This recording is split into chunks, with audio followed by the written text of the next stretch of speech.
as many questions as we did on that first one this week. Chloe Garrett-Dyke. Chloe Garrett-Dyke. In light of the misleading Leave campaign and a complete lack of a plan, is the referendum result really a legitimate mandate for us to leave the EU? In light of the misleading Leave campaign and a lack of a plan. Sal Brinton. Lack of a plan? Have we not just been talking about lack of a plan in the previous question? I mean, I think there is a real issue. There was no threshold on this referendum, which meant that although it was 52% of those who voted, it was only 37% of people entitled to vote. But as Liberal Democrats, we say we have to accept the result of the referendum. But we remain a pro-Europe party.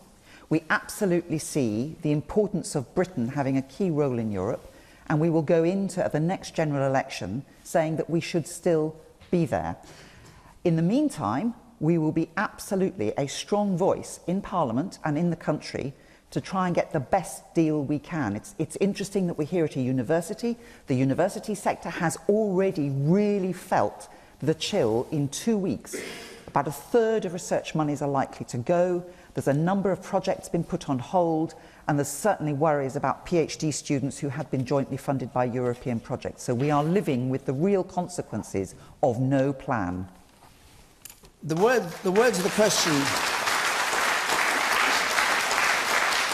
Chloe's question, though, you said you would stand against this in the general election. The question was whether it was a legitimate mandate to leave the EU, that referendum. Are you saying it wasn't? I think I'm saying it's extremely borderline, but it fell within the rules. And unfortunately, democracy means you've got to go by the rules that are played at the time. But as clearly, many of us, including 70% in the Brighton area who voted Remain, feel extremely concerned that people voted for something not understanding what it was, and now they're beginning to see the reality of the lack of plan. Where's the 350 million a week for the NHS suddenly gone?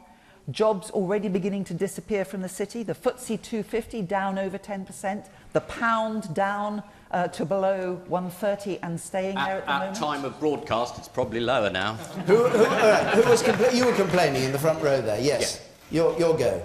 You. Yes.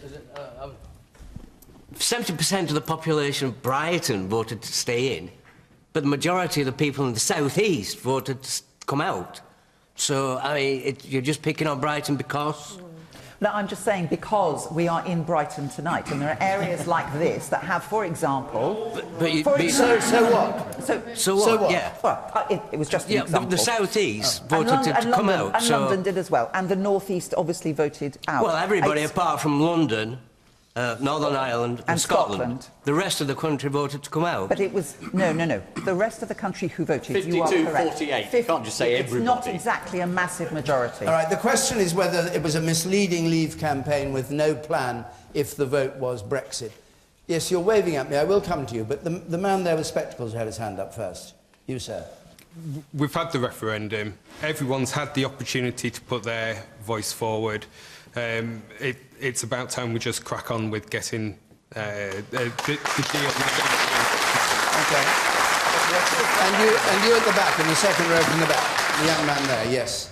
The question was whether the referendum result was legitimate, and the answer is yes. The job of government is to plan for every eventuality, and most of them pinned their mast to Remain. Now, the only person who had a plan was Mark Carney. Despite saying it was a massive risk to leave, he had a plan. Now, why is he the only person who's had a plan? What was Cabinet doing? That's the question I have.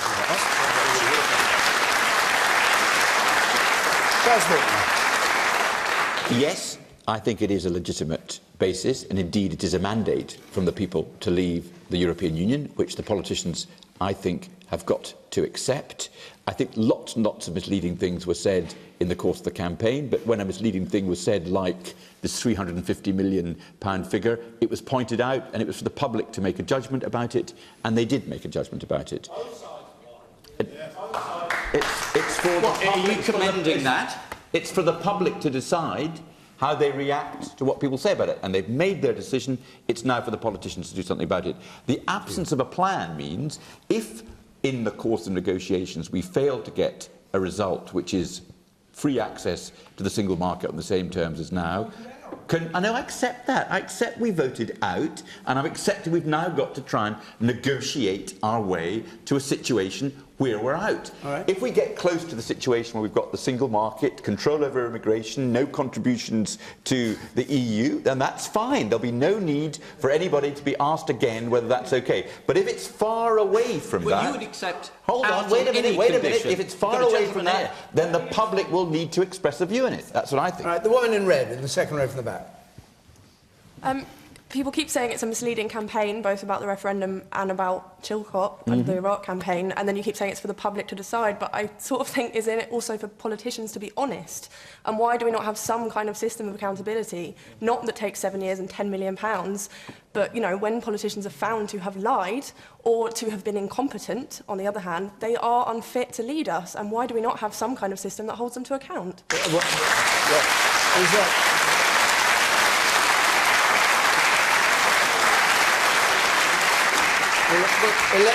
Elections aren't enough for you. I mean, we have a system of proportional representation. Would you like to see Boris prosecuted? No, not prosecuted, but, But you know... the 350 million which was on the side of his bus, which he knew wasn't true, he was told it wasn't true, he kept pointing to it throughout, should he be arrested? Not arrested, but maybe barred from holding public office. Maybe, you know, you say we have an electoral system. We have an electoral system based on proportional based on, you know, first past the post. You have a choice of two candidates. It's often a choice of the least bad option. And if someone is found to have lied, but you disagree with the politics of the other candidate, what choice do you have? All right, the woman there in white with spectacles there. What makes you think that Britain would be able to negotiate both access to the single market and controlled immigration? Well, let me tell you. Is that the message you picked up from the Brexit case? No, I think he was being ironic. I don't think there is point of Brexit if we cannot control immigration and if we cannot have access to the single market. Otherwise, what is the point of Brexit if we cannot have both? Okay, George Galloway. Well, if you took all the liars and the incompetents out of Parliament, it would be pretty empty. Let me tell you that first of all.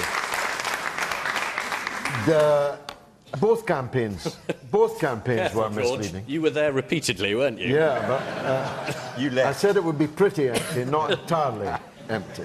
Thank you. The campaigns on both sides were misleading.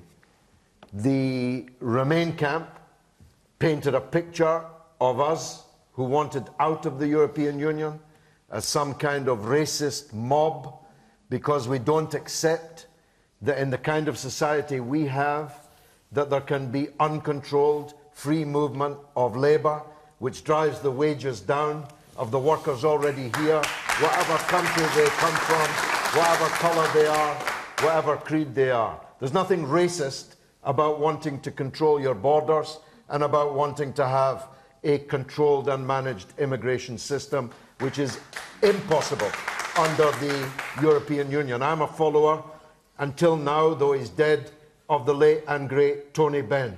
There was nothing racist or reactionary about his opposition to the European Union. So there were lies on both sides. Boris Johnson, I wish they would put him in jail.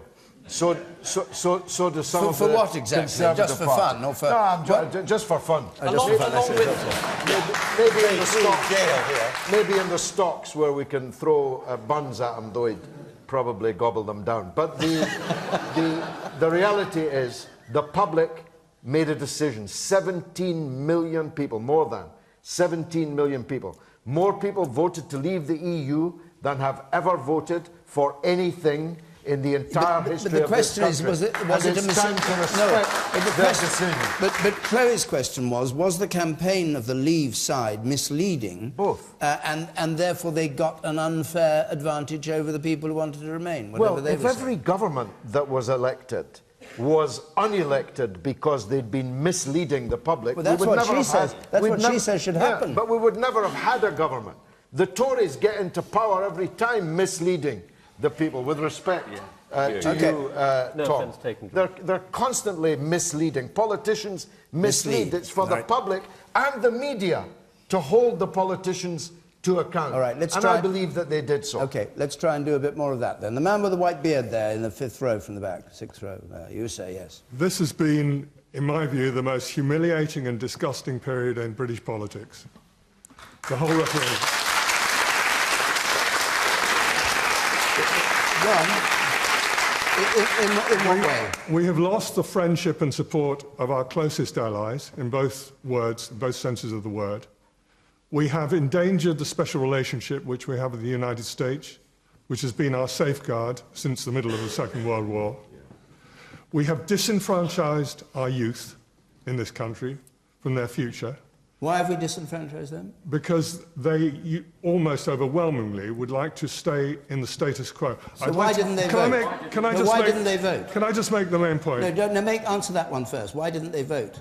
Why did they vote in such small numbers compared with people over 65? I think regressively because politicians have not got their interest or their confidence. I see. Okay, I just want to clarify that. All right, one more point, and then I want to come to his all of this was unnecessary because the EU is imploding. And if we had waited a while, we would have let out the factions which are most sympathetic to our causes and our needs and their needs and causes, instead of being blamed for the collapse forever. OK. Ian Hislop. Applause for the gentleman. Again, I can see the reaction in a couple of the rows there, you know, sort of whinging metropolitan losers, can't bear it. After an election or a referendum, even if you lose the vote, you are entitled to go on making the argument. When a government in this country wins an election, the opposition does not just say, oh, that's absolutely right, I've got nothing to say for 5 years. So, those of us who, you know, were trying fairly hard in the last weeks to follow what on earth is happening in this country, the Leave vote has left us with a group of leaders who, having lit the fire, have all run away, saying someone else can clear up the mess. The Prime Minister who put us in the mess has resigned. Everybody is gone. All the people that put their cross down for Leave, saying this is what we want, they seem to be getting a group of people who say we can't stop immigration, we can't give 350 million, oh, and by the way, there might be quite a lot of austerity. Sorry, bye.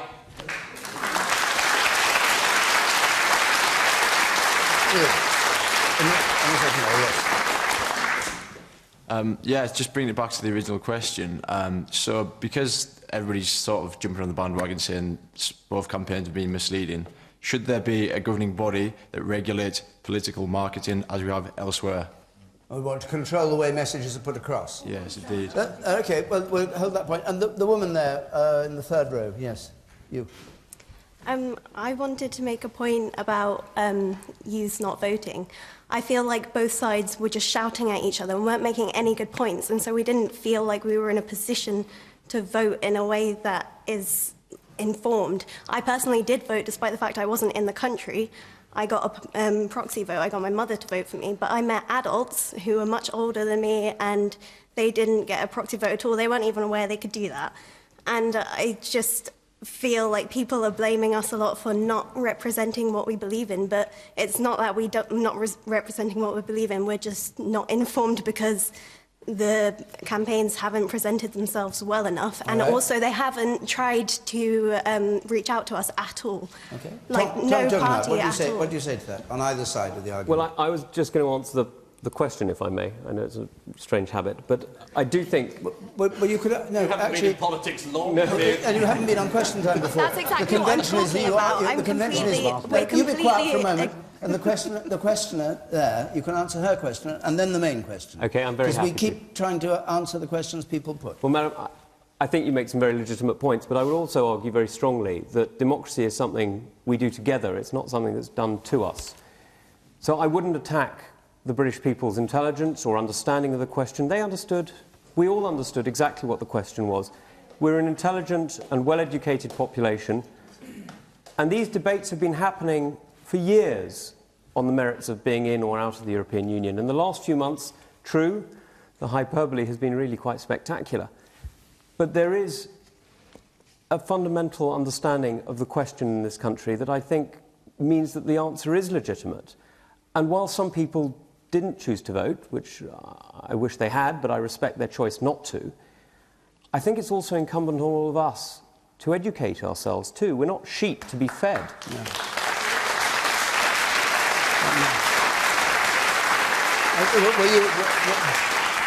Were you a sheep? Not at all, no. You weren't a sheep? I spent... But other people are sheep? No, I said we are not. OK, well, how did you vote? I voted to remain, and Right. I voted to remain for a whole series of different reasons that many people in this room will understand, but many of my friends voted to leave for a whole series of reasons well, you bring that us I very, understand. You bring us very neatly to another question, because the result of your voting to remain